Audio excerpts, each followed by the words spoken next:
போகர் உடலுடன் இல்லை. அந்த உடலை காயக்கல்பமாச்சு உடலை கெட்டு போகாம தயார் பண்ணார். எல்லாம் பல சித்தர்கள் முனிவர்கள் அப்படின்னு சொல்லணும். இவெல்லாம் அரசர்கள். அவன் இந்த உடலை சேர்த்துக்கொண்ட உணர் மந்திரவடியால் சேர்த்துக்கொண்டு இது சாதா கலையா மாத்துறான். இதே நாடி சாசனமா எழுதி வைக்கிறான். அதை மற்றவர்கள் அந்த மந்திரத்தை சொன்ன உடனே இந்த உடலுக்குள்ள போயிடும். இன்னைக்கு கோயில்ல போய் இந்த தெய்வ சக்தியை நான் தர வேண்டும் என்று பதிவு செய்யறோம். இதே மந்திரத்தை வேணா அவங்ககிட்ட போய் நாம அந்த தெய்வமா அடிமையாகும். அதை வச்சு அவன் நம்மை ஆட்டி படைப்பான். இவன் பிறருக்கு சிக்காதபடி பல உணர்வின் தன்மை தன்னை எடுத்துக்கொள்றான். ஆக இவனை காட்டும் சிறியவன். இந்த உணர்வின் தன்மை உடலுக்குள் போனா அவனை ஆட்டி படைப்பான். அவன் இச்சையை அங்கே நிறைவேற்றுவான். இது சாகாக்கலை. இப்ப சொல்றீங்களா, இப்படி தான் இன்னொரு கூட்டுக்குள் போய் நான் சக்தி பெற வேண்டும் என்றால் அவருடைய இச்சை கலந்து பல சரீரங்களை தாண்ட வேண்டி வரும். அவருடைய இச்சையும் கலந்து விட்டு நான் வின் செல்வது முடியும்.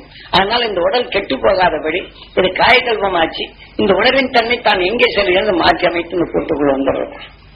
இப்படி இந்த கூட்டுக்குள் வருவதுதான் அந்த அருஞானி.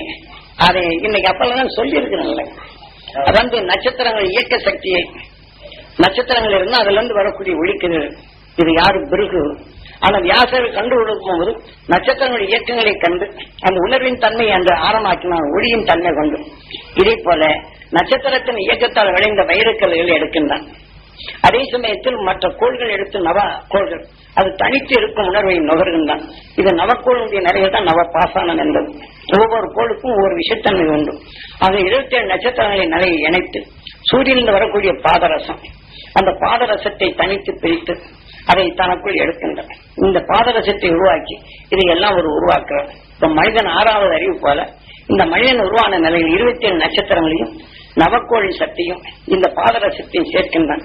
மனிதன் புழுவிலிருந்து மனிதன் எந்தெந்த உணவாக எடுத்தானோ இந்த தாவர இனங்களை இது உணவாக்கப்பட்டு உணவின் அறிவாக இயக்கப்பட்ட தாவர இனங்களை சாரணையாக ஏற்றுகின்றான்.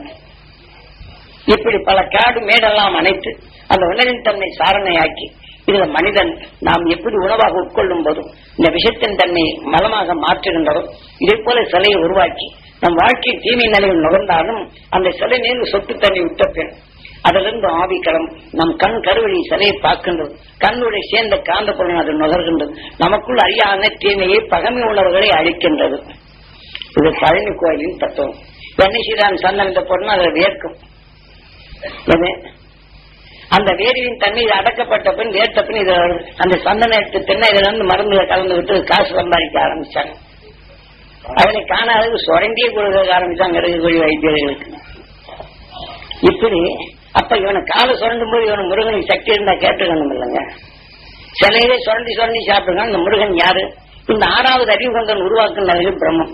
இவன் எதை செய்கின்றானோ அதைத்தான் உருவாக்கும் இந்த உயிர் சொல்வார்கள். இதனால நாம அந்த உண்மை உணர்ந்தவன் இந்த உடலை விட்டு இன்னொரு கூட்டுக்குள் போகாதபடி இந்த கூட்டை பதம் படுத்தினான். தான் காயக்கல்ப சித்தின்னு இவங்க எல்லாம் சொல்லுவாங்க. இந்த வைத்தியத்தை நான் 12,000 ரூபாய் தான் காயக்கல்வி வச்சு இன்னைக்கு நான் சாகாக்கலை. சாகாக்கலை என்பது என்னன்னே தெரியாது. வேகா நிலைக்கும் சாகாக்கலைக்கும் என்னன்னு இந்த உணர்வு இந்த உடல்ல இருந்து சாகாக்கலையை உருவாக்குறது. இந்த உடலை எதை செய்தனோ அதை எடுத்து இன்னொரு உடலுக்குள் அதைவே இயக்கு. ஒருத்தன் தற்கொலை செய்தனா இது சாகாக்கலை. ஒருத்தன் நோயா இருக்க போது சாகாக்கலை. இன்னொரு உடலுக்குள் போனா அதே உணர்வு உண்மை அணுக்களின் தன்மை அது ஒவ்வொன்றும் தன்மையை அறிகிறார். எப்போதும் தன் தாயை விஷம் தேண்டிவிடும் காலிங்க ராயன் என்ற இடத்தில் தப்புகின்றான். தாயை காக்க வேண்டும் உணர்வு செல்லப்படும் போது பல பச்சதை மூழ்கி கொண்டு தாயை எழுப்புகின்றான். அப்போதுதான் இந்த விஷத்தன்மை கொண்ட நிலைகளை எப்படி ஒடுக்குவது என்று அவனிடம் பழகுகின்றான். இந்த உணரின் தன்மை கொண்டு தான் உருவாக்கி உணரின் அறிவால் அவனை தெரிந்த நிலைவு கொண்டிருக்கும் போதுதான் இதை உருவாக்குகின்றான். அதிலிருந்து வரக்கூடிய புலிப்பாணி அதன் சீடர்கள் என்ற பின்னதிலே அதில் எல்லாம் தப்பான வழியில் எடுத்து இன்னைக்கு மடாதிபதிகளாக இருக்கிறாங்க. அதில் உள்ள மடாதிபதிகள் ஆக போகுங்கிற தத்துவம் இன்னைக்கு என்ன புலிப்பானியின் சிலிப்பு இங்க தண்ணி வரும் ஒரு புகையிலிருந்து அங்க வந்து புலிப்பானி இங்கிருந்து பல மருந்துகளை அழைத்து பல பச்சை வெட்டுகளை செய்து சில இதுகளை செய்ய அந்த புலிப்பானி வம்சம் தான் நீங்க அந்த உண்மையின் நிலைகள் மனோத்தத்தை அதந்து மன விஷயமாக எடுத்துக்கொண்டான்னு சொல்ல இதெல்லாம் பிழை. அதனால் போகன் தன் உணர்வின் தன்மை நட்சத்திர இயக்கத்தை மண்டலத்தை அறிந்து கொண்டவன் எப்படி இன்னொரு கூட்டுக்குள்ள போவான். அதனால் அந்த ஒளியின் சரீரம் ஆகின்றான். அந்த ஒளியின் சரியானாலும் உந்தி தள்ளி அனுப்பும் வழி இல்லை சொல்வதற்காக அந்த முகப்பு வரணும். இருந்தாலும் இந்த அலைகள் வருகின்றது. ஆனால் இன்னொரு கூட்டுக்குள் போகவில்லை. அப்போதான் குருநாதன் பெரிய செல்லம் எல்லாம் வானத்தையே தேடி இருக்கிறான். இது திருட தெரியல, நீ ஒரு திருடான். அப்பதான் இந்த உணர்வின் தன்மை எடுத்து போகனுக்கு அதை எண்ணி அந்த உணர்வின் பாதையை உணர்வின் நினை கொண்டு அந்த ஆன்மாவை நீ எடு, அதோடைய தொடர்பு கொள்ளும். அப்ப அந்த உணர்வின் தன்மை கொண்டு அந்த முகத்தை கூட்டு, அந்த ஒளிநிலை பெற வேண்டும் என்ற அருள் ஒளி அவரை தன்னை நீ பெறும். என் அந்த இவ்வளவு சக்தி பெற்றான். அது உணர்வின் தன்மை கொண்டு அங்கே வெண் செலுத்தினார். இப்படித்தான் தலை ராமலிங்க அடிகளையும் காந்தி அடிகளையும் அன்னைக்கு இதே மாதிரி வெண் செலுத்தும்படி சொன்னார். 1-2 அல்ல. அதான் சொல்லணும், ஒவ்வொருத்தரும் தத்துவத்தை எடுத்துக் கொண்டவர்கள் அவர்கள் எப்படி இந்த உணர்வு தண்ணி முகப்பிலே சேர்க்க வேண்டும், அந்த ஆன்மாக்கள் எப்படி வெண் செலுத்த வேண்டும் சொன்னார். குருநாதர் இந்த பழக்கத்தை படிச்சுட்டு இருந்தால் அவருக்கும் தனக்கு ஒரு பாதுகாப்பு ஒன்றும் இல்லை, இந்த வேலையை செய்தார். சொல்றாங்க குரு சாதாரணமான எத்தனை உடலை தாவியவர் தான். ஆனால் தகுந்த உடல்கள் பெறவில்லை, அதுக்கு தகுந்த உணர்வுகள் கிடைக்கவில்லை. அவன் இச்சைக்கு தான் சொல்லுகின்றார். இந்த குருத்தன்மை அடையிறது அப்படி எத்தனை நிலைகள். அதனால்தான் அவர் குரு கொடுத்த நிலைகளை இந்த அவன் இன்னைக்கு இந்த பிரபஞ்ச இயக்கத்தின் நிலைகள் மனிதன் எப்படி அண்டத்தின் பிண்டத்துக்குள் வைத்திருக்கிறானோ அதை பெறக்கூடிய தகுதியா அந்த சிலை வைத்திருக்கான் முருகன். அது யாருக்கு அங்க தெரியும்? அங்கிருந்து வந்தாங்க, இந்த சிலையை உருவாக எப்படி மாத்தணும் எல்லாரும் வந்து கேட்டாங்க. ஆனா இந்த மாதிரி செய்தது ஏன் நீங்க அங்க ஒண்ணும் நகர முடியாது, அவன் உணர்வதை ஏதாவது தொட்டீங்கன்னா அவன் குடும்பம் எல்லாம் நாசியாகி போகும். தொடரும் குடும்பம் எல்லாம் நாசியா போகும். அந்த அலைகளை பார்க்க எல்லாருக்கும் கிடைக்க வேண்டும் சொன்ன தனித்த முறையில் சுயநலத்துக்கு பரட்சி தான் வியாபாரிகளை கிடைஞ்சானா ஒருத்தன் உருப்பட மாட்டான். அங்க ஏமாத்துறவங்க உருப்படியாக மாட்டான். மற்ற கோயில்களை செய்தது வேறு, இங்க போய் செய்தாங்க. அந்த மற்ற கோயில்ல கல்வி சிலை இதை செய்தது வேறு, இங்க இதை செய்தாங்க. இந்த சாபாலை எடுத்து அத்தனை அணை போட்டு வச்சிருக்கிற தவறு செய்ய முடியாது. பழனியில தவறு செய்தவன் நொறுங்கி போவாங்க. உணவின் தன்மை விஷயமாக்கி மீண்டும் உணவின் தன்மை இருந்தால் எழ முடியும். நம்ம விஷயத்தை உட்கொண்ட அன்னைக்கு நினைவு இழக்கப்படும். மீண்டும் புழுவா பூச்சிய பாம்பா தேடாதான் பிறக்கணும். மீண்டும் மனிதனால் அடிக்கப்படும் தான் அவனை தாக்கும் நிலை. ஆன்மா வந்து அவன் உடவுக்கு மனிதனா பிறக்கும் நிலையில் இது தெளிவாக்க. அதனால நாம போகணும். இருந்தாலும் குரு இதன் வழியை காட்டி ஒவ்வொன்னா விவேகானந்தர், காந்தி, ராமலிங்க அடிகள் இவங்க பிறந்த ஒரு பச்சை மரமா வரும். ராமலிங்க அடிகள் வருவாங்க நினைப்பாங்க. நீ வரந்து போனீங்க, நீங்க வரலீங்க அப்படின்னு இவர் அழைக்கிறது. ஆகவே இதுல ஜெயின மதத்தும் இந்த புத்த மதத்தும் சில நிலையில் வந்து மலை இமயமலை பகுதியில் வச்சு இது உணர்வு பதிய வேண்டும் என்று என்ன செய்யற. இந்த இதுக்கெல்லாம் நீ சம்பந்தப்பட்ட ஊசியில குத்துவாங்க, கத்தியில குத்துவாங்க, இதெல்லாம் தாய் 3 நாளா போச்சு, நீ லாய்க்கெல்லாம் போ அப்படின்றாங்க. இன்னைக்கு அதுல குருவா வரணும். இன்னைக்கு ஜப்பான் எடுத்தாலும் முதல்ல குத்தணும், ஆன்னு சொல்லக்கூடாது. அந்த மாதிரி சில இதுகள் எல்லாம் உண்டு. ஒவ்வொரு மதமும் ஒவ்வொரு தட்டு இருக்கும். இப்ப ஜைன மதத்தில் எடுத்தாச்சுன்னா நீ மதத்தில் நீ சாமியார பண்ண ஒவ்வொரு முடியா இருக்கணும், இதை எடுக்கக்கூடாது. ஒவ்வொன்னா பிடுங்கணுங்க. அதுல பிடுங்க போகும்போது வழி இருக்கக்கூடாது, அவனே எடுத்துக்கணும். மொட்டை அடிக்கணும், கத்தி வச்சு எடுக்கக்கூடாதுங்க. அதுல சில கட்டுப்பாடு, சில உணர்வின் தன்மை வாயை பேச்சு இந்த அலைகள் போகாம தடுத்து நிற்பாங்க. இதெல்லாம் ஒவ்வொரு மதங்கள் என்னென்ன அளவுல கட்டுப்பாடு வந்து இதெல்லாம் மோட்சத்தை அடைய மார்க்கம் வந்து மதங்கள் உருவாக்கப்பட்ட நிலை. இவன் இதுக்குள்ள இருளுக்குள்ளே சிக்கப்பட்டு இதன் விலையிலே வந்து மீண்டும் மனித உருவுக்கு அவன் போக முடியாது. அதான் எறும்பு வந்துருமா, அதை வந்து இன்னொரு ஜீவனை கொல்ல போகிறான். அதே சமயத்துல என்ன செய்ய, அந்த சாமியார் போறது முன்னாடி போகும்போது மெதுவான அதில் வச்சுக்கிட்டு அதெல்லாம் ஜீவனுக்கு காரணம். அப்ப இவன் என்ன செய்ய, அவன் மதத்துல சேர்ந்தவன் நடந்து போகும்போது எறும்பு கொல்லாம இருக்க முடியுமா? எறும்பை நசுக்கினால் மனிதனாக இருக்கும்போது மனிதனாக பிறக்கும் நிலை இருக்கும். மனிதன் மற்ற உயிரணுக்களை கொண்டால் அது மனிதனாக பிறக்கும். மனிதனை கொண்டால் பெயா வந்து இவனை கொண்டுவான். இவனுடைய உணர்வு மனிதனை கொண்டா போறோம். எனக்கு கொண்டான்னா அதே உணர்வு பழிதீர்வு உணர்வோட இங்க வந்துடுவான். அவன் போயிட்டாங்க நினைவு இல்லைன்னா நான் உங்ககிட்ட வந்திருக்கேன்டாமா, நீ தப்ப முடியாது. பாம்பை அடிச்சா நீதான் ஒரு கதையை குட்டி கதை பார்க்கிறான். ரிஷி என்ன செய்தாரு, நீ செய்த பாவத்துக்காக நீ பாம்பாய் போ அப்படின்னு ஒரு கிழக்கவதை கொடுக்கிறான். ஐயனி அறியாத செய்த பழிக்கு என்ன செய்யும், நீ நல்லவனை தீண்ட எண்ணுவாய், அவன் கைப்படும், நீ மீண்டும் மனிதனாவாய். அப்ப நல்லவன் போக பாதையில பாம்பை பாக்குறான், இது கடிச்சு விடுன்னு அடிக்கிறான். அவன் அடிச்சு விடுவான்னு இவனை பார்க்கணும். பாம்பு கடிச்சுன்னு இவன் பாம்பு உடலுக்குள்ள வருவான். ஆனா பாம்பு இவன் அடிச்சான்னா பாம்போட உயிர் அவன் உடலுக்குள்ள போகும். அப்ப என்ன செய்ய, நீ அப்போ மனித உடலுக்குள்ள நீ மனிதனா பிறக்கின்ற, நீ பேயாய் போ, என்னை இப்படி பண்ணானே அப்படி பண்ணானே பாவி உருப்படுவான்னு நினைப்பாங்க. அப்ப அந்த உணர்வு வரப்படும் போது அவன் உடலுக்குள்ள போகும். அதே உணர்வு வச்சு ஆட்டி படைக்கும். அப்படிங்கிற போது ஐயனே எனக்கு ஒண்ணும் இல்லையா, நல்லவனுடைய நினைவுப்படும் நீ முனிந்து மனிதனாவாய். காரணம் என்ன? இதெல்லாம் நம்மளுக்கு தெளிவாக்கி கரை குட்டி கரையை போட்டும் விளக்கும் காட்டியிருக்காங்க. இது நாம புரிஞ்சுக்கலைன்னா நம்ம என்னைக்கு போய் எதை புரிஞ்சுக்கிட போறோம்? எந்த காவிய தொகுப்புக்கும் ஞானிகள் கொடுத்தாலும் தப்பு இல்லை. நமக்கு எடுத்தோம்னா அவன் சுய நேரத்துக்கு எப்படி எப்படி திசை திருப்பி விட்டாங்க. இப்ப அந்த ரிஷி யாரு? நம் உயிர் தான். நாம் எண்ணீரை சிருஷ்டிக்கிறது அவனே தான். அப்ப என்ன செய்யறான்? ஒருத்தனை என்ன செய்யறான்? நம்மளுக்கு ஆகாதவங்களை என்ன செய்யறோம்? அவன் அப்படித்தான் படணும், அப்படிதான் வேதனை படணும், அவனுக்கு அப்பதான் அறிவு வரும்னு நம்ம நினைக்கிறோம். அவன் பட்டும் வேதனை சுவாசிக்கும் போது விஷத்தன்மை நமக்கு வரும். உண்மையிலே ஒருத்தன் வேதனைப்பட்டு கொண்டு இருக்கிறான், அவனை பார்த்தோன்னு வேதனை என்ற நிலையை தொடக்க தவறினால் அதே உணர்வு உயிர் உருவாக்கி விடுகின்றது.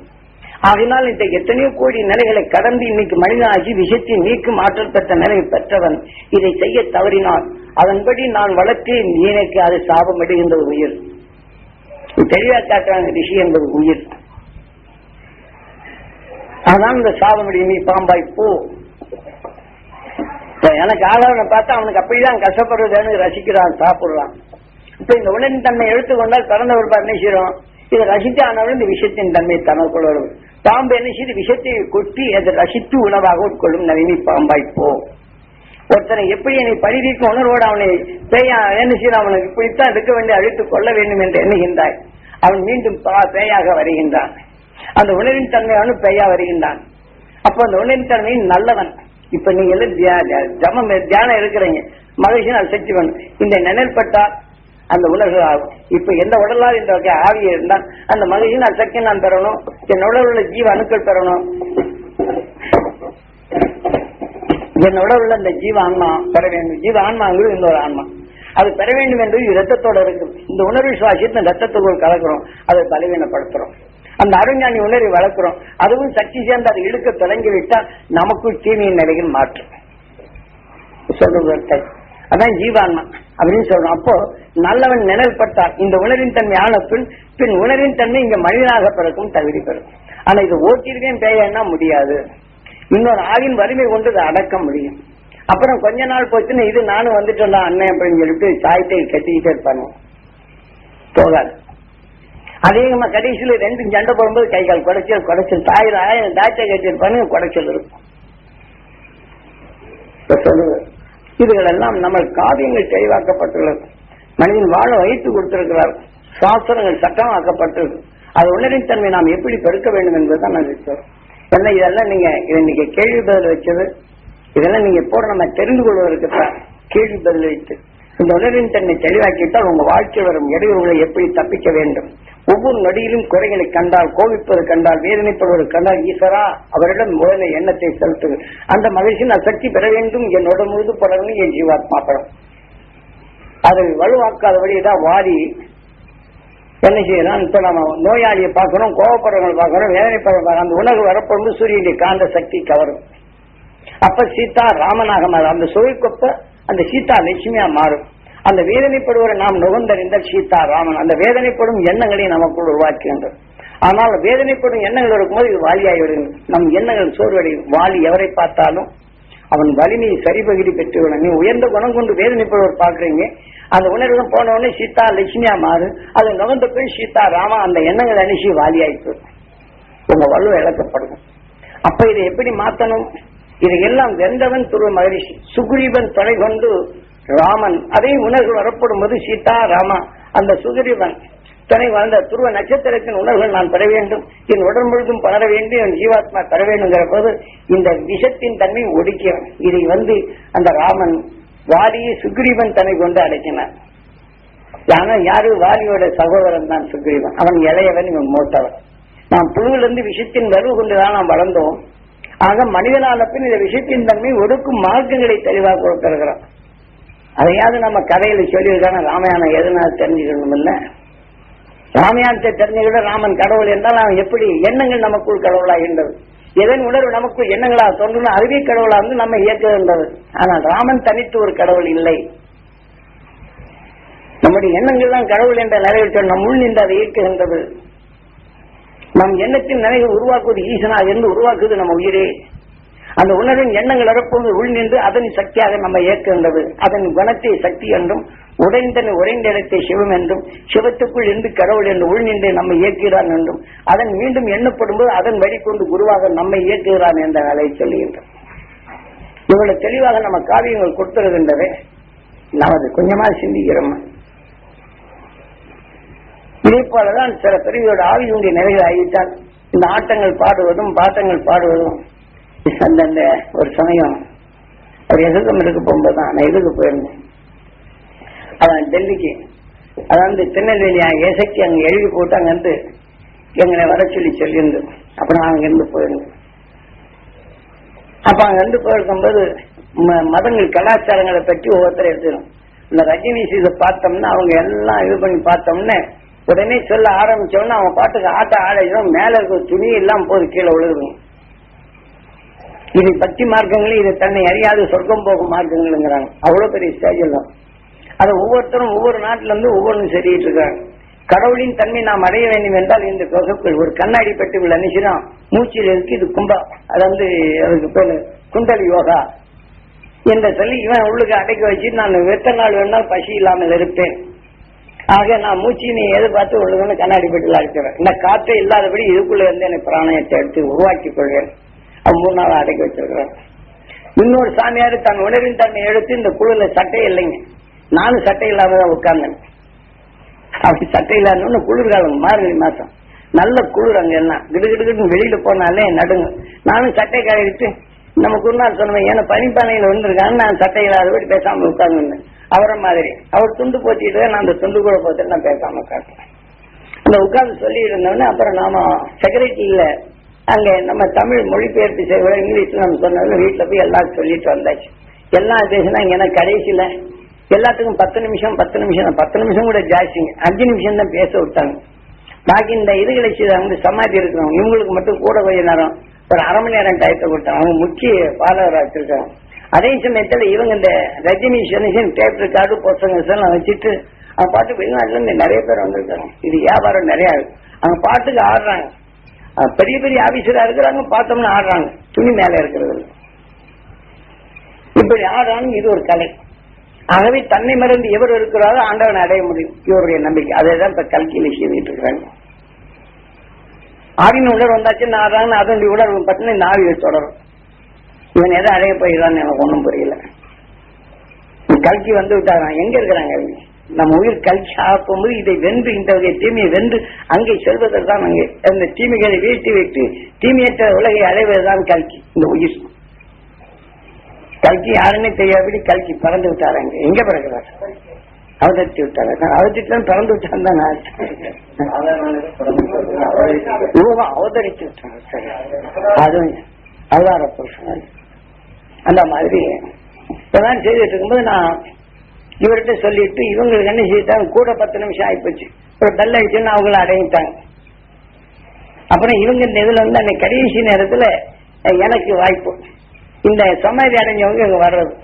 ஏன்னா 10 நிமிஷம் கொடுத்த வந்து கூட அவரை எடுத்து பேசிட்டு இருந்தவொடனே எல்லாரும் கால வரிசை மெய் மறந்து போயிட்டாங்க. அன்னை தந்தையில இருந்து கடவுள் என்ற நிறைவு கொண்டு வந்து இந்த உணவுகளை எடுத்து கொஞ்சம் லேசா ஒரு சொல்ல அடைஞ்ச உடனே நிறுத்தலாமா இல்ல நீங்க பேசலாம்னு விட்டாங்க. இந்த சமாதி என்ன ஆயிப்போச்சு அப்படின்னா அவர் டயப்பிராரம் வரணும், அவர் மணிக்கு அதை எழுதி பிராரம் வரணும். அந்த டயத்துக்கு மீறி விஷயம் அவர் பாரு என்னமோ தெரியாது, அந்த டயத்துக்கு வரணும். நாம இதை பேசிட்டு இங்க வெளியில வந்துட்டார். அவர் வெளியில வந்தா கவனிக்கிற ஆள் இல்லை. எல்லா ஆளுகளும் யார்கிட்ட வந்துட்டாங்க. நான் அந்த துணி பாக்கெட்டு கொண்டு போன போட்டா எல்லாரும் வந்து அன்னைக்கு வந்து இதுல இருந்து கூட வந்திருந்தாங்க, இஸ்ரேல இருந்து யூதர்கள், அதுல ஒரு குரூப், எல்லா நாட்டுல இருந்து எல்லா இதுல வந்திருந்தாங்க. இப்ப எமயமலையில இருக்கக்கூடியவங்க இந்த ஜெயின மதம், புத்த மதம், அந்த மதம் எல்லா மதத்தில இருந்து வந்தாங்க. இந்த மதத்தின் சாப்பிடைய போது எல்லாம் வந்து கடைசியில எல்லாம் ஊதி வாங்கிட்டு பார்த்தோம். இந்த டேபிள் கீழே எல்லாம் கீழே விழுந்துச்சு. இவரை யாரும் பாக்குறது இல்லை. அப்படி அந்த உணர்வின் இயக்கங்கள் உயிரின் இயக்கங்களை பற்றி ஒரு 5 நிமிஷம் அங்க இருந்தது 10 நிமிஷம் ஆச்சு. 10 நிமிஷம் 15 நிமிஷம் 1/2 மணி நேரம் ஆயிப்போச்சு. இப்ப பாவம் உட்காந்து அம்போன்னு உட்காந்து கூட்டம் எல்லாம் என்னை வெளியில விட மாட்டேங்கிறாங்க. அப்புறம் என்னை கடைச்சி கொண்டு அப்புறம் கொண்டு போனாங்க. அப்புறம் எங்க சாமி இருக்க, நான் எங்க இந்தியில அரைங்குறையமா இருக்கு, அது விளக்கம் கொடுக்க முடியல. அப்புறம் எல்லாம் படையெடுத்து வந்தாங்க. அப்புறம் அங்க ஒருத்தர் இந்தியில இருந்து பொசுத்து அடிச்சு கொடுங்க அப்படின்னு சொல்லிட்டு எல்லாத்தையும் கொடுத்துட்டு வந்தாங்க. 2 நாள் அங்க கேம்ப் இருந்து இந்தியில புதுசத்தை அடிச்சு கொடுத்தோம். இந்த மாதிரி சில உண்மையின் உணர்வுக்கு எத்தனை பேர் இருக்கிறாங்க. ஆனால் இதுல என்ன செய்யறாங்கன்னா எத்தனையோ மார்க்கங்கள் என்ற நிலை இது ஆனந்த மார்க்கத்துக்காரன் வர்றாங்க. அதுல அவனை சேர்ந்தாச்சுன்னா அதுல தவறுனானா அவனை சேர்ந்தவனை கொலை பண்ணி போடுறாங்க. இதுக்கு மாறா போனாலும் கொலை பண்ணி இந்த முஸ்லீம்கள் இதே மாதிரி தன் மதத்துல சேர்ந்து அந்த மாறுபட்டாலும் இவனை கொலை பண்ணணும். இந்த மாதிரி ஆனந்த மார்க்கங்கள் வரக்கூடியவங்க அதுலயும் அவங்க கொஞ்சம் பேர் வந்திருந்தாங்க. இப்படி கடவுளின் பேரை சொல்லி போட்டு தவறான வழிகளை தான் மதங்களை வச்சுட்டு இது ஒரு மார்க்கம் என்ற நிலைகள் வர்றாங்க. நான் அப்பவே சொன்னேன், இது காசியில போகும்போது அகோரிகள் மனித பணத்தை சாப்பிடுறாங்கன்ட்டு. பின்னாடி என்ன சொன்ன யாரும் நம்பினாங்க, நம்பலைங்க. இப்ப ஏதோ ஒரு எடிஷன்ல அதை கொண்டு போட்ட உடனே ஒரு வந்து கோவா கவர்னருடைய பையன் கூட இதுல சேர்ந்துட்டு ஒரு நர மாமிசத்தை சாப்பிடறான்ட்டு பிரேத்தை எடுத்து சாப்பிடுவாங்க அடுத்து பச்சையாவே. ஆமாங்க, நாங்க கண்ண பார்த்தது சொன்னேன். இது எல்லாம் உலகத்துல இருக்குமா, எப்படிங்க அத்து சாப்பிட கவர்மெண்ட் விடுவான்ட்டு. அங்க வேகிற இடத்துல வர நீ இவனை கண்ட எவனை முடிச்சு பார்த்தானே போறோம், அவன் சாப்பிட முட்டா தவஞ்சு போடுறான். அவன் அறவே திங்கிறான். என்னவே கொண்டு சாப்பிட கொண்டு கங்கை கரையை இருக்கும்போது 48 நாள் விரதம் இருக்க போகும்போது பார்த்தா சலங்கை வச்சு ஜெய் ஓ மாதாஜி அப்படின்னு சொல்லிட்டு வந்தவன ஆட்டங்கள் தாளங்கள் போட்டாங்க. அப்பதான் நான் நாகராமன் ஒருத்தங்கிட்ட அந்த டெலஸ்கோப் வாங்கி கொடுத்து ஏதாவது ஆனா நீ நேர மங்களூருக்கு தண்டி கொடுத்துறேன்னு சொல்லுங்க. இதான் ஆட்சி போனா இந்த மாதிரி போச்சுன்னு தண்டி கொடுத்தா அவன்கிட்ட பணமும் கொடுத்துட்டு எல்லாம் இது பண்ண டெலஸ்கோப் வச்சு பார்த்துக்கிட்டு இருக்கேன். இப்பெல்லாம் ஆடிக்கிட்டே இருந்தாங்க. அப்ப அவன் முன்னாடி காளி ரூபம் கிடைச்ச உடனே மாப்போஜி மாதாஜி மாப்கரோஜி மாதா இதெல்லாம் போட்டு விட்டாங்க. மாதாஜி மாப்கரோஜின்னு எல்லாம் ரவுண்ட் அடிச்சாங்க. என் தாய் காளி ஏதாவது கல்கத்தா காளியும் பார்த்துருக்க மாட்டாங்க. அந்த ரூபங்களை வந்த உடனே அப்படியே அரண்டு எல்லாம் இது பண்ணாங்க. மாதாஜி மாப்கரோஜி நான். அப்புறம் அந்த நேரத்துல இவங்க வந்து படக அனுப்பிச்சாங்க. இங்க பார்த்துக்கிட்டு இருந்துட்டு அப்புறம் இது பண்ணோன்னு அந்த ராத்திரம் அவன் போச்சிருங்க. ஏன்னா அந்த பண்டாரர்கள்லாம் ஒவ்வொரு மடத்துக்கும் அவங்க வரிசையில் ஒரு 100 பேர் 50 பேர் இருப்பாங்க இந்த பண்டாக்களுக்கு.